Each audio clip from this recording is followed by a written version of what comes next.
रहे हैं क्लासिक किस्से विद स्वाति।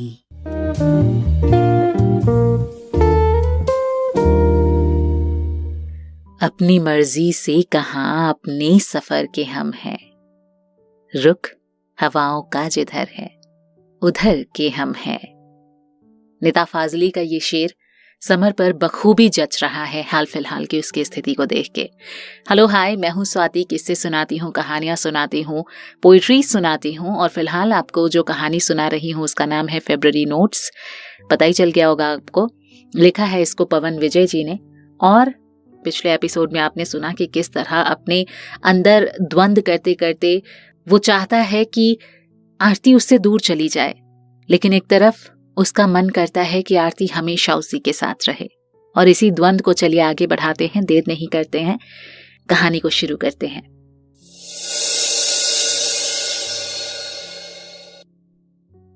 अल सुबह रश्मि का फोन आया। हाँ, इतनी सुबह? सब ठीक तो है ना?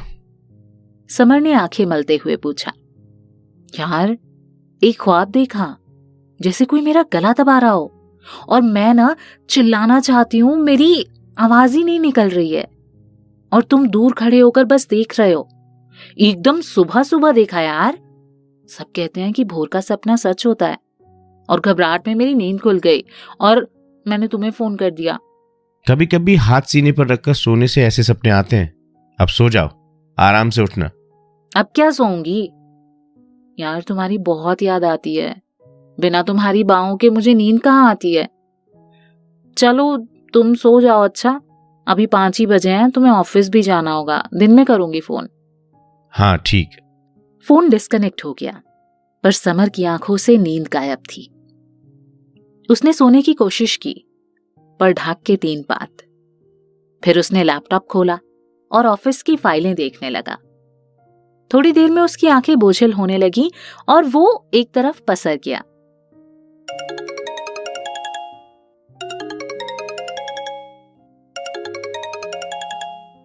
फोन लगातार बज रहा था। समर ने आंखें बंद किए हुए ही फोन उठाया। हेलो, कौन? हे भगवान, कांटेक्ट डिलीट कर दिया क्या तुमने? पहचान भी नहीं रहे?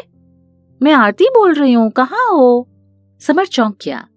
अरे बाप रे, आज तो मारे गए। क्या हुआ? तुम अभी फोन रखो, अभी हम सो ही रहे थे। मैं वेट कर रही थी तुम्हारा। अभी तुम निकलो, मुझे देर लगेगी, शाम को मिलेंगे। कहकर समर ने फोन काट दिया। आरती भौचक सी रह गई। पहले उसने सोचा कि फिर से फोन करे, पर उसने नहीं किया और सीधे मेट्रो में घुस गई। समर जल्दी जल्दी तैयार हुआ और ऑफिस लेट पहुंचा। आज उसे कई सारे असाइनमेंट्स निपटाने थे। उन्हें निपटाते निपटाते शाम हो गई और शाम को आरती का फोन आया। कहाँ हो? अभी तो ऑफिस में ही हूँ। क्यों? आज लेट हो गया था और ढेर सारे असाइनमेंट बनाने हैं। मुझे लगता है कि 9 बजे से पहले निकल ही नहीं पाएंगे। लग गई नजर, आरती ने बुझे हुए स्वर में कहा। किसकी नजर? बस आज साथ नहीं जा पाएंगे। वो तो पता चल गया। खैर, तुम काम करो, तुम मिल ही गए हो तो कभी ना कभी तो मुलाकात होगी। वैसे हम बहुत खुश हैं। सच में बिना वजह के खुश हैं हम भी। चलो कल मिलते हैं। ठीक, कहकर आरती ने फोन काट दिया। तकरीबन 10 बजे समर ऑफिस से निकला। रास्ते में उसने रश्मि को फोन मिलाया। तुम्हें पता है, आज मैं तुमसे बात करने के बाद लैपटॉप पर काम करने लगा और काम करते करते वहीं लुढ़क गया और सो गया। अच्छा, रात में जगे थे क्या? ओए होए, हमारी याद में सो भी कहाँ सकते हो। पता नहीं यार, ऐसे तो कभी ना सोए। एक ख्वाब मैंने भी देखा। कौन सा ख्वाब? मैं जैसे अपने गांव में पहुंच गया, वहां भागा जा रहा हूं, कच्चे मेड़ों पर फिसलते हुए, भीगती धूप और हल्की होती बरसात में सनी हुई शाम के पीछे पकड़ना चाहता हूं। शाम पास की झाड़ियों में छुप जाती है। मैं जोर से उसे टीप मारना चाहता हूं, फिर भागता हूं। शाम लड़की बनकर हंसती है मुझ पर। आसमान से इंद्रधनुष के फूल झरते हैं। फूलों को बटोरकर गांव के ताल में सरा देता हूं। शाम ताल को चूम लेती, ताल जला दुर्ब्याहता हो जाता है। टिमटिमाती शाम में धान लगाकर वापस आती मजदूर स्त्रियां गा रही, उनके मटियारी गीतों को सुनने ठहर जाता हूं। जब तक शाम छप्परों और खरपेलों पर चढ़कर रात को आवाज देती है, सपने में ही लालटेन की लौ से मिट्टी के तेल की गंध मेरे नथनों में भर जाती है। अचानक बादल की बूंदाबांदी होने लगी। लालटेन का शीशा भीगता, झरझर झर झर छतों की कोरों से पानी गिरने लगा। फिर कहीं से मानस का पाठ सुनाई दे रहा। स्वर और तेज हो जाते हैं। घन घमंड नभ गर्जत गोरा, प्रियाहीन डरपत मन मोरा। कहते कहते समर की आवाज भारी होने लगी और उसका गला भर आया। सुनो, जब से मैं यहां आई हूं तुम कुछ ठीक से नहीं लग रहे हो। मैं कल आ रही हूं, अब नहीं रुकूंगी मैं। कुछ नहीं यार, मैं अकेले कभी रहा नहीं हूं। बस बचपन की गांव की सब बात याद आती रही। तुम चिंता मत करो, रोज रोज जाना नहीं होता है। मैं बिल्कुल ठीक हूं, बस नॉस्टैल्जिया हो जाता है। कट गया, मैं हट गया हूं टिमटिमाती शाम से, हंसियां कुदाली धान से। समर संयत होकर बुदबुदाया, ये बात तो है, पर जाने क्यों लगता है कि कुछ और भी हो रहा है। खैर चलो ठीक है, अपना ख्याल रखना। उधर से फोन डिस्कनेक्ट हो गया। रास्ते में ही उसने खाने का ऑर्डर कर दिया और घर पहुंचकर उसने खाना खाया और फिर म्यूजिक लगाकर रात तक सुनता रहा। अगले दिन आसमान में बादल छाए थे। समर का फेवरेट मौसम बरसात ही है। उसने बहुत दिन बाद अपनी बाइक निकाली। बारिश के समय बाइक चलाना उसका प्रिय शगल हुआ करता है। आसमान नीले से काले रंग में तब्दील हो रहा था। उसने फोन निकाला और आरती को मिलाया। आज मैं मेट्रो से नहीं बल्कि मोटरसाइकिल से ऑफिस जा रहा हूं। बाहर आऊं क्या? नहीं, अभी नहीं, शाम को मैं फोन करता हूं। ठीक, मैं इंतजार करूंगी। समर के ऑफिस में आज कुछ खास काम नहीं था। उसने अपना फेसबुक अपडेट किया। घटाएं झूम जाएं और हो कुछ ऐसी बरसातें, मैं उसके पास हो जाऊं, वो मेरे पास हो जाए। थोड़ी देर बाद उस पर आरती का कमेंट आया, अगर उसको मेरे जज्बातों के एहसास हो जाएं, उसी पल में मोहब्बत का नया आकाश हो जाए। समर ने पढ़ा और उस कमेंट को डिलीट कर दिया। फिर उसने आरती को फोन मिलाया, लेकिन फोन पिक नहीं हुआ। थोड़ी देर बाद आरती का फोन आया। तुमने मेरा कमेंट क्यों हटाया? तुम्हारी पोस्ट पब्लिक है, उस पर मैं बिना तुम्हारी फेसबुक फ्रेंड होकर भी कमेंट तो कर सकती हूँ ना। उसके स्वर में नाराजगी थी।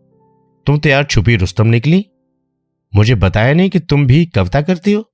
क्या शानदार पंक्तियां लिखी। नहीं, पहले बताओ कि क्यों।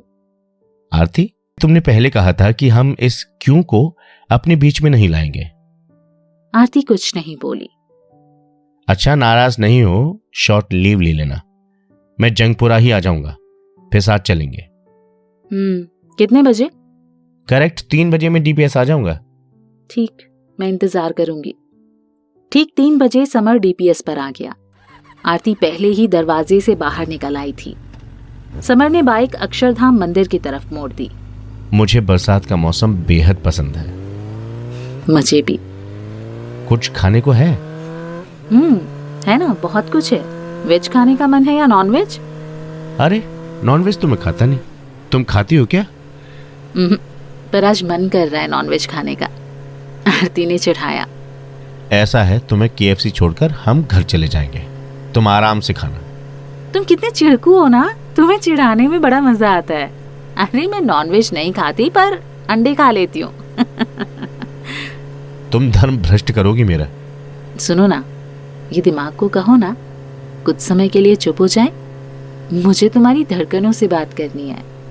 आरती ने समर की कमर पर हाथ रख दिए। समर ने गियर बदला और बाइक तेजी से दौड़ने लगी। अक्षरधाम मंदिर बहुत सुंदर जगह है।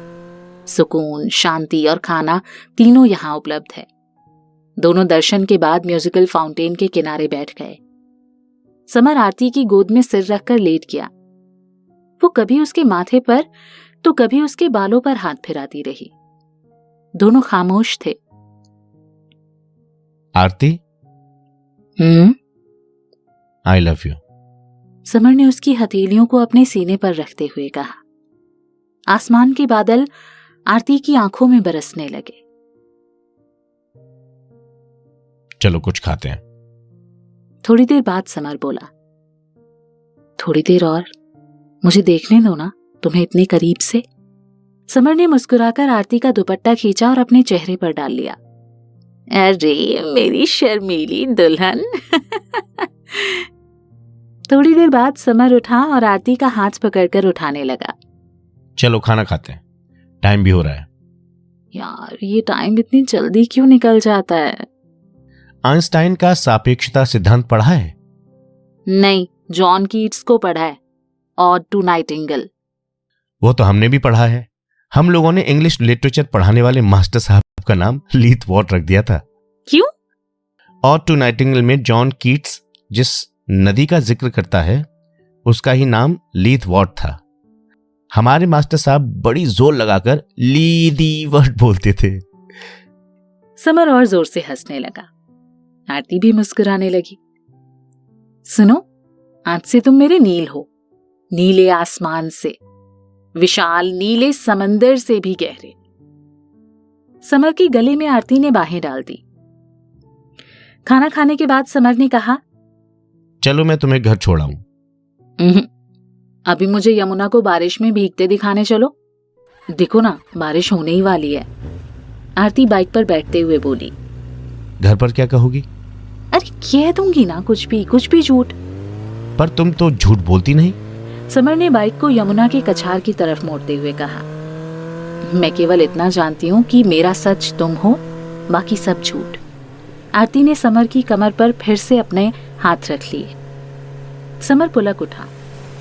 बारिश हल्की हल्की होने लगी। यमुना किनारे पहुंचकर दोनों एक पेड़ के नीचे खड़े हो गए।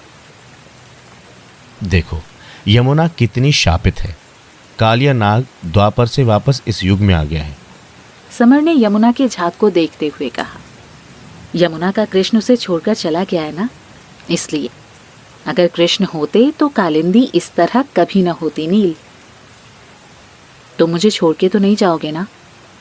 नहीं तो मेरी भी दशा ऐसी हो जाएगी।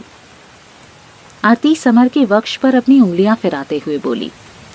नहीं, कभी नहीं। समर ने उसे अपनी बाहों में भरते हुए कहा। बारिश होती रही, यमुना भीगती रही। यहां सुसाइड तो नहीं करने आए हैं ना आप लोग? जाने कहां से एक पुलिस वाला आ धमका। नहीं, क्यों? हम तो यहाँ घूमने आए हैं। यहाँ आए दिन लड़के लड़कियां आकर हम लोगों की आफत करते हैं। यहाँ लूटपाट और क्राइम बहुत ज्यादा होता है। आप लोग हस्बैंड वाइफ लगते हैं। लगते क्या हैं ही? कपल माने बिना शादी वाले ही लोग होते हैं क्या? आरती थोड़ा गुस्से में बोली। अरे नहीं मैडम, जमाना उल्टा हो गया है। आप लोग घर में ज्यादा सेफ हो।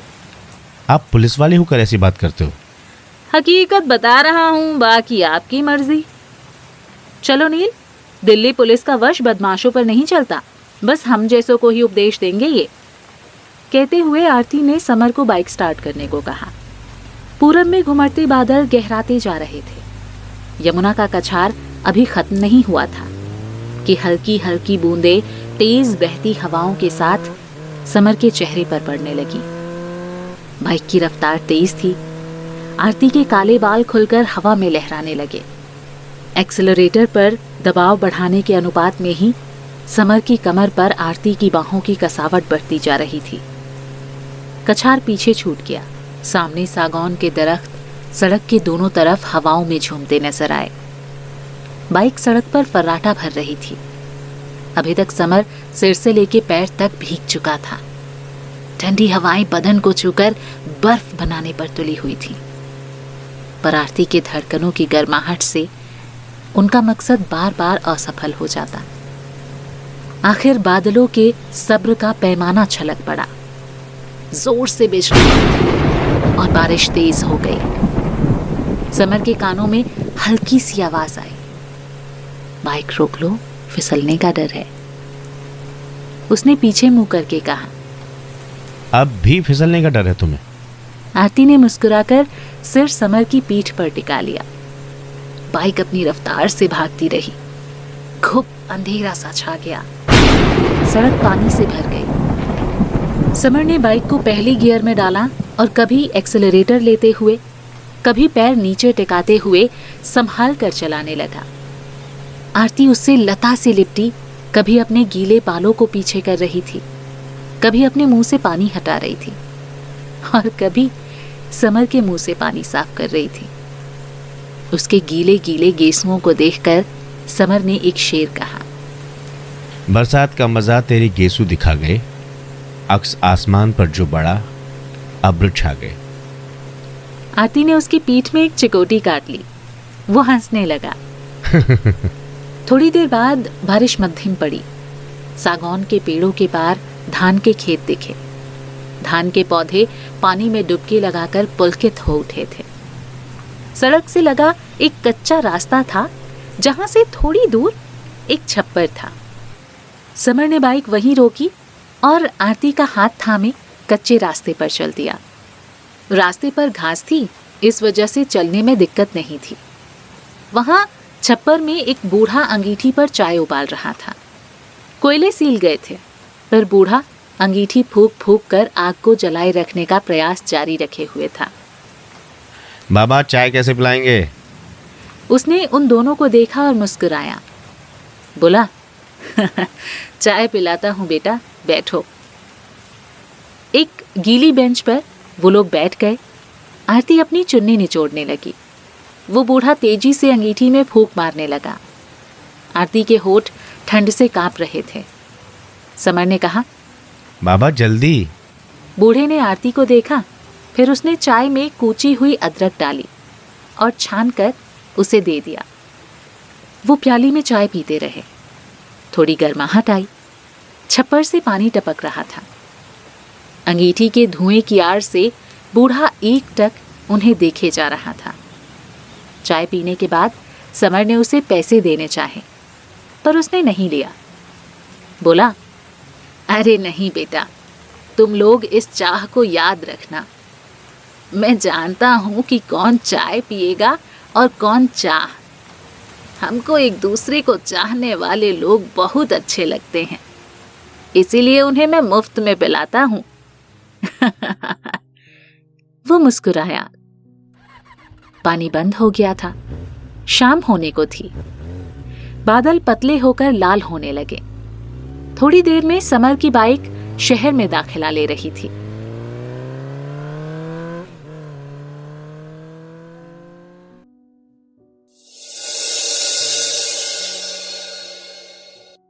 और इस तरह समर और आरती एक दूसरे में डूबते चले जा रहे थे। इस बरसात की तरह प्रेम की बरसात भी उन दोनों पर बहुत घनघोर हो रही थी। आगे इनका प्यार क्या मोड़ लेने वाला है? क्या कुछ नया इस कहानी में होने वाला है? बहुत सारी चीजें हैं जिसके लिए आपको ये कहानी पूरी सुननी पड़ेगी। फिलहाल कमेंट नहीं करते हैं आप लोग, मुझे इसकी शिकायत है। सुनते हैं तो एक कमेंट छोड़ दिया कीजिए, जिससे मुझे पता चलेगा कि आप लोगों को ये कहानी कैसी लग रही है। और इससे क्या होता है ना कि हम लोगों का भी एक उत्साह बना रहता है।